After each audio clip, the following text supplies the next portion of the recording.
শৰ্মা অসমৰ জাতীয় সংগঠনৰ সভাপতি বিগ ৰাউণ্ড এপ্লাছ হ'বলৈ নতুন চামক নেতৃত্ব দিয়া এই উৎপল শৰ্মা এষাৰ ক'বলৈ অনুৰোধ জনাইছোঁ। জুবিনদাৰ প্ৰগ্ৰেম আছে, এতিয়া দীঘলীয়া কথা কোৱাৰ অৱকাশ নাই। মই প্ৰথমতে শ্যামকানু মহন্ত ডাঙৰীয়া আৰু ৰঙালীৰ গোটেই টীমটোৰ কাৰণে এবাৰ হাত চাপৰি বজাবলৈ আটাইকে অনুৰোধ জনাইছোঁ। এই মঞ্চখনত মৰাণ, মটক, চুতীয়া, চাহ জনজাতি, তিৱা, ৰাভা, বড়ো, মিচিং, গাৰো, কাৰ্বি, ইয়াত এনেকুৱা কোনো জনগোষ্ঠী নাই, কোনো জনজাতি নাই যাৰ প্ৰতিনিধিত্ব ৰঙালীত নহয়। আৰু ৰঙালী এতিয়া কেৱল এটা সাংস্কৃতিক অনুষ্ঠান হৈ থকা নাই, অসমত এটা সামাজিক সাংস্কৃতিক আন্দোলনৰ নাম হৈ গৈছে। আৰু সেইকাৰণে শ্যামকানু মহন্ত ডাঙৰীয়াক মই বিশেষভাৱে ধন্যবাদ জ্ঞাপন কৰিব বিচাৰিছোঁ।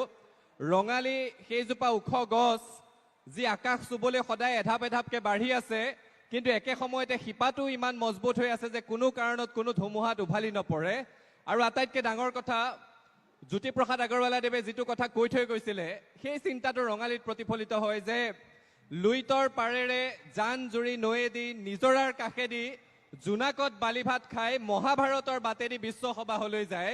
অৰ্থাৎ ইয়াত থলুৱা চিন্তাটোও আছে আৰু গ্ল'বেল চিন্তাটোও আছে।